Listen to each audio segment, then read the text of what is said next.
Good morning. നമ്മളിന്ന് discuss ചെയ്യുന്നത് EDP എന്ന ഫോർത്ത് സെം BCom BBAയിൽ കോമൺ ആയിട്ട് പഠിക്കുന്ന എൻ്റർപ്രണർഷിപ്പ് ഡെവലപ്മെൻറ്റ് എന്ന സബ്ജക്റ്റാണ്. ആ സബ്ജക്റ്റിലെ ഫസ്റ്റ് പാർട്ടാണ് നമ്മളിന്ന് ഡിസ്കസ് ചെയ്യുന്നത്. അതായത് എക്സാമിന് സ്ഥിരമായി ചോദിക്കുന്ന വളരെ ഇമ്പോർട്ടൻ്റ് ആയിട്ടുള്ള ഭാഗങ്ങളാണ് നമ്മൾ ഈ 5 minutes ടിപ്സ് എന്ന പേരിൽ ഡിസ്കസ് ചെയ്തുകൊണ്ടിരിക്കുന്നത്. അപ്പോൾ നമ്മൾ ഓരോ സബ് പോയിൻ്റുകളായിട്ട് നമ്മൾ ഓരോ വീഡിയോയിലൂടെ നമ്മളിതിൻ്റെ EDP എന്ന സബ്ജക്റ്റിൻ്റെ വളരെ ഇമ്പോർട്ടൻ്റ് ആയിട്ടുള്ള എന്നാൽ യൂണിവേഴ്സിറ്റിയിൽ സ്ഥിരമായി ചോദിക്കുന്ന ക്വസ്റ്റ്യനുകൾ ഏതൊക്കെ എന്നുള്ളതാണ് ഡിസ്കസ് ചെയ്യുന്നത്. ഓക്കെ, അപ്പോൾ നമുക്ക് ഫസ്റ്റ് പാർട്ടിൽ എന്താണ് എൻ്റർപ്രണർ അല്ലെങ്കിൽ ഹൂ ഈസ് എൻ എൻ്റർപ്രണർ എന്ന ചോദ്യത്തിന് ഉള്ള ഉത്തരമാണ്. എൻ്റർപ്രണർ എന്ന് പറയുന്നത് എൻ entrepreneur ordinary called a businessman. എല്ലാ ബിസിനസ്മാനും എന്താണ്? എൻ്റർപ്രണേഴ്സാണ്. ഓക്കെ, ആരൊക്കെ ബിസിനസ് ചെയ്യുന്നു അവരൊക്കെ ഒരു തരത്തിലുള്ള എൻ്റർപ്രണേഴ്സാണ്. He is a person who combines 4 factors of production such as land, labor, capital and organization for the purpose of production. Okay, അതായത് land, labour, capital and organisation പോലത്തെ ഫാക്ടേഴ്സ് ഓഫ് പ്രൊഡക്ഷനെ ആരാണോ കമ്പൈൻ ചെയ്ത് ഒരു പ്രൊഡക്ഷൻ പർപ്പസിന് വേണ്ടി combine ചെയ്യുന്നത് അയാളെയാണ് നമ്മൾ എൻ്റർപ്രണർ എന്ന് വിളിക്കുന്നത്.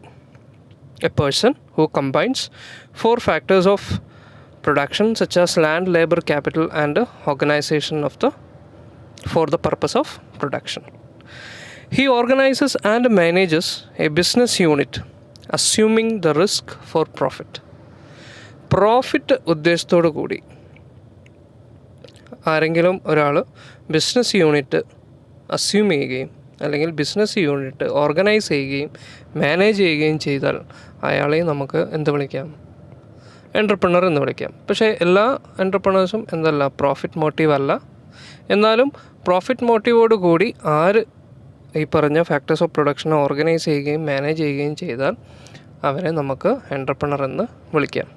ഓക്കെ, ഇനി അതിൻ്റെ ഡെഫിനിഷനാണ്. ഒരുപാട് ഡെഫിനിഷൻസ് ഉണ്ട്. നിങ്ങൾ ഒരുപാട് ഡെഫിനിഷൻ പഠിച്ചിട്ടുണ്ടാവും. ടെക്സ്റ്റ് ബുക്കുകളിൽ ഒരുപാട് ഓതേഴ്സിൻ്റെ ഡെഫിനിഷൻസ് ഉണ്ട്.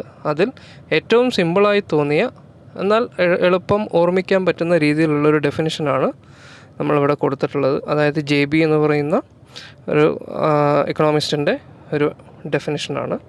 An entrepreneur is one who brings the factors of production and combines them into a product. Entrepreneur എന്ന് പറയുന്നത് the one who, ആ ഒരാൾ, brings the factors of production and combines. നമ്മൾ തൊട്ട് മുകളിൽ പറഞ്ഞ land, labour, capital and organisation എന്ന് പറഞ്ഞ 4 ഫാക്ടേഴ്സ് ഓഫ് പ്രൊഡക്ഷനെ കമ്പൈൻ ചെയ്യുകയും അതൊരു പ്രോഡക്റ്റായിട്ട് കൺവേർട്ട് ചെയ്യുകയും ചെയ്യുന്ന ആരാണോ അയാളെയാണ് എന്ത്?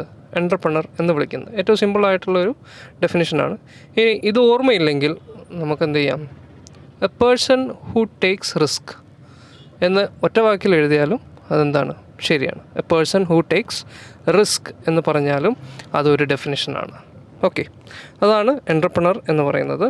ഇനി എൻ്റർപ്രണർക്ക് വേണ്ട ക്യാരക്ടറിസ്റ്റിക്സ് ആണ് നമ്മൾ പറയുന്നത്. ക്രിയേറ്റിവിറ്റി. സ്വാഭാവികമായിട്ടും ഓരോ ബിസിനസ്സും ഒരു ക്രിയേറ്റിവിറ്റി അത്യാവശ്യമാണ്. ആരാണ് entrepreneur? Starts with an idea. ഒരു ഐഡിയ കൊണ്ട് ഒരു ക്രിയേറ്റിവിറ്റി, ഒരു പുതിയ ബിസിനസ് തുടങ്ങുകയാണെങ്കിൽ അയാളെ നമ്മൾ എൻ്റർപ്രണർ എന്ന് വിളിക്കും. അതുപോലെ തന്നെ passion is what drives entrepreneurs. അതായത് ഒരു എൻ്റർപ്രണറെ മുന്നോട്ട് നയിക്കുന്നത് അയാളുടെ പാഷനാണ്.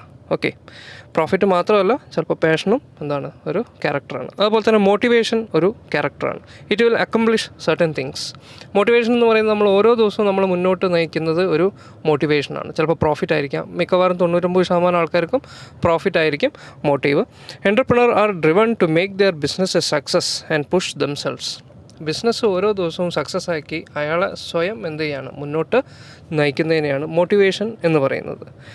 Next, product or service knowledge. തീർച്ചയായും ഏതൊരു എൻ്റർപ്രണർക്കും വേണ്ട ഒരു ബേസിക് ആയിട്ടുള്ളൊരു ക്രൈറ്റീരിയയാണ് നോളജ് എന്ന് പറയുന്നത്. അത് ആ പ്രോഡക്റ്റിനെ കുറിച്ചോ അല്ലെങ്കിൽ അയാൾ കൊടുക്കാൻ ഉദ്ദേശിക്കുന്ന സർവീസിനെ കുറിച്ചോ ആയിരിക്കാം. ഓക്കെ, ഇതിൽ ഈ മഞ്ഞ കളറിൽ ഇറ്റാലിക് ലെറ്ററിൽ മെൻഷൻ ചെയ്തിട്ടുള്ളതാണ് കീവേഡ്സ്. ഈ കീവേഡ്സ് എല്ലാവരും നിർബന്ധമായിട്ടും എന്ത് ചെയ്യണം, ഓർത്ത് വയ്ക്കുക. അത് ഈ പോയിൻറ്റ്സിൻ്റെ ഇടയിൽ ആഡ് ചെയ്ത് കൊടുക്കുക.